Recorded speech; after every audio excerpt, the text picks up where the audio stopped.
You are warmly welcome to yet another session of the Voice of Reformation. The Voice of Reformation is a platform where we seek to charter a new paradigm as far as the conversation and discourses on national transformation is concerned. It is brought to you by the New African Concept, which happens to be a movement committed to championing the cause of African Renaissance and holistic national transformation. We strongly believe that Ghana is going to make it regardless of the prevailing circumstances now. It is going to be possible, and it will not be done by one person or one institution. It will take the collaborative effort of all of us. With this segment, we've dedicated it to what we have called the School of Values. The School of Values. We have already established that the main problem of Ghana is not necessarily the leadership crisis, which we already know that it is, a challenge, but rather it is because of the broken values. Broken values equals broken nations. Repaired values equals repaired nations, and quality values will equal quality nations. And that is why we are passionate on the subject of values. Okay, so today we also have another value to talk about, and this is a very precious value, which is shall I say, is there already, but is not really understood and is not really expressed, which is what we call freedom and justice. Anyone who have seen our coat of arms will see that it is written down there as freedom and justice. So just as you go to an office and then you see on the wall maybe vision statement, mission statement, and then down there you see core values, but when you take a critical look at the people or how they go about their things, you realize that they've written excellence, teamwork, and then all dedication, customer care. But when you go through or when you experience their services, you realize that no, it is far-fetched. That is the same trauma that we are experiencing as a people. Yes, we have it written down in our constitution, and we have it embodied in our coat of arms, freedom and justice. But the question is, are we really free? And then, is there really justice in the land? I don't think you need statistics to back what we are saying. Let's start with the subject of freedom. 1957 State March happened to be a Wednesday, where we had our own Kwame Nkrumah of blessed memory, the first president of this beloved country, as he said that this day a new African has been born, and that we want to prove to the world that when the black man is given the opportunity, he can also be in control, or he can provide things for himself. 65 years down the line, we ask the question, are we really free? I guess we did not understand the concept of freedom from its inception. Let me make this clarification.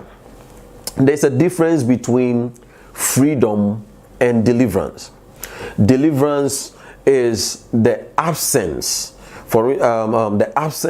of maybe the chains. I always use this quick analogy for us to get it very well. Imagine I am in the prison house, and then I'm locked up in a cell, in a prison cell, and then I have chains on my hands and legs. What it means is that I am a slave. I am imprisoned. Then comes maybe the soldier or maybe any rescuer, and then takes off the chains from my hands and legs. The question is that I have been delivered, but I am not free. Why? Because I am still in the prison house.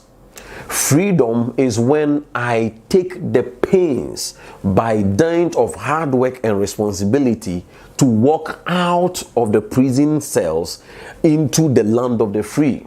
That is what makes us free. So the question again, are we free? It is a no. We may have been delivered.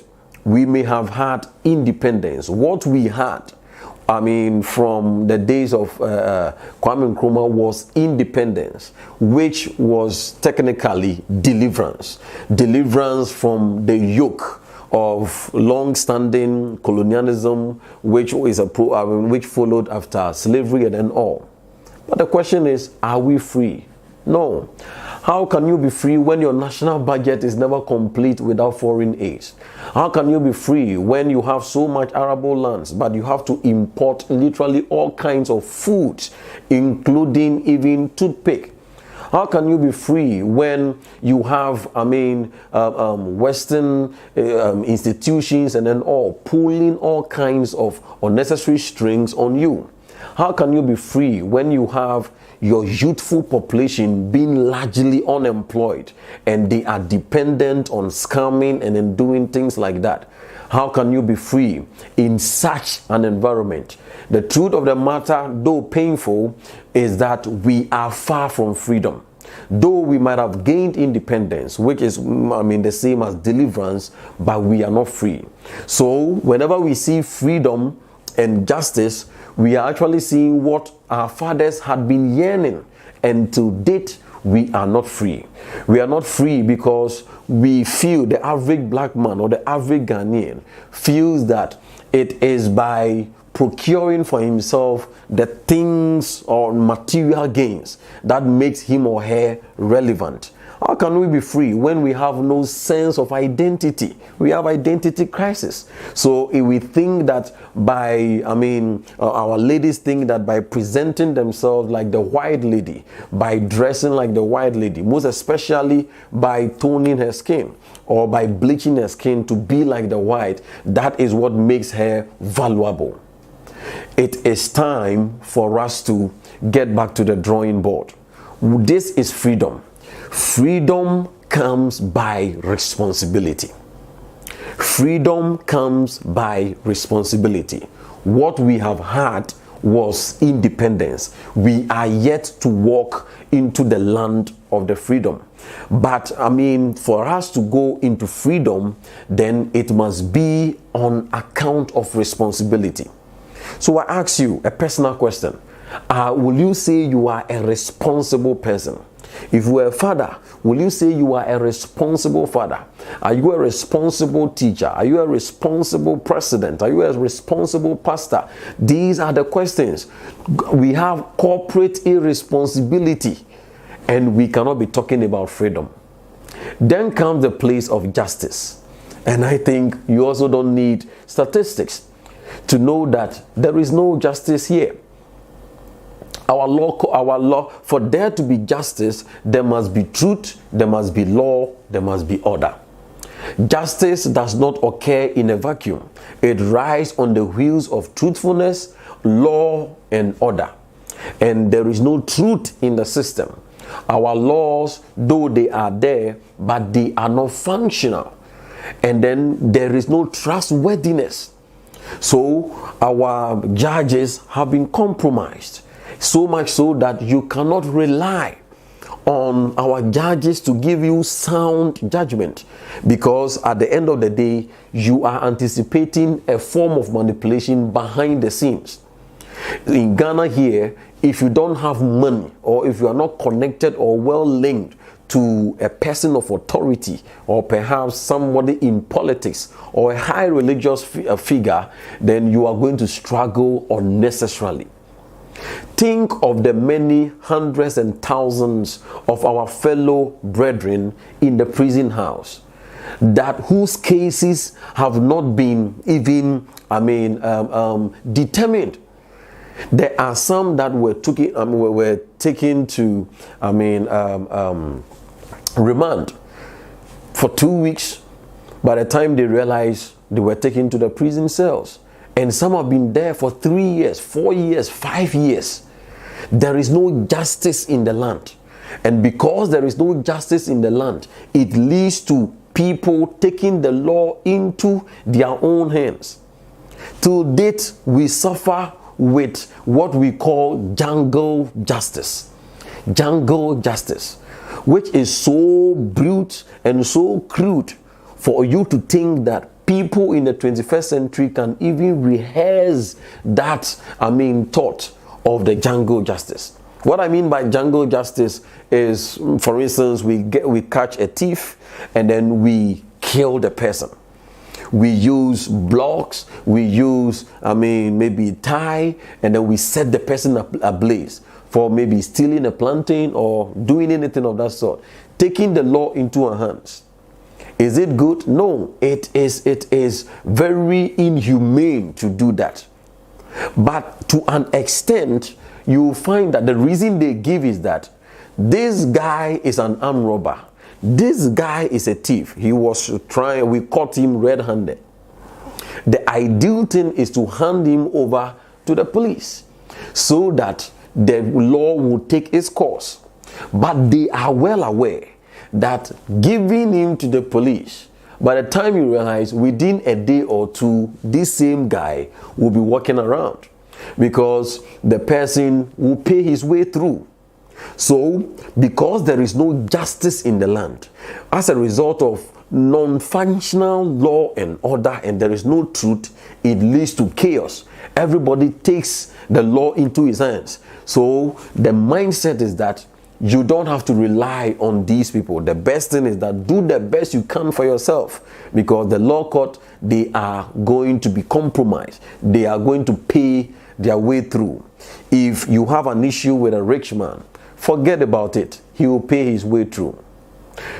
Fellow Ghanaians, as our lovely president usually puts it, it is time for us to, take things very seriously. We cannot be talking about national development. We cannot be talking about national transformation. Whereas the conclusion I always give to things is that Ghana, we are not having the kind of values that brings about holistic national transformation. And the reason why we are passionate about this subject of school of values is that until we take the pains to reconstruct our cultural DNA and cut these things very deep into ourselves, then we are not going anywhere. This has been the value of freedom and justice. There can only be freedom when everybody takes to personal and corporate responsibility. And there can only be justice when there is truth, there is law, and there is order. This has been the anticipation of our forebears. Unfortunately, they did not have the opportunity to taste it. But the good news is that if you and I will take the pains to commit to these things we are talking about, then freedom and justice wouldn't only be passively written on our coat of arms, but it will be felt and experienced. There will be true freedom in the land, and then there will be true justice in the land. For any support system, we are very much available. You can reach to us any day, anytime. We want to hear your thoughts. We want to understand your perspectives. You are not bound to agree with us on everything. There must be counter perspectives. We can also help us to reshape, whatever we are doing. So what we are saying is that just like our pages on Facebook, don't forget to subscribe to our YouTube channel as well. And then don't forget to share. Let others join in this wholesome conversation.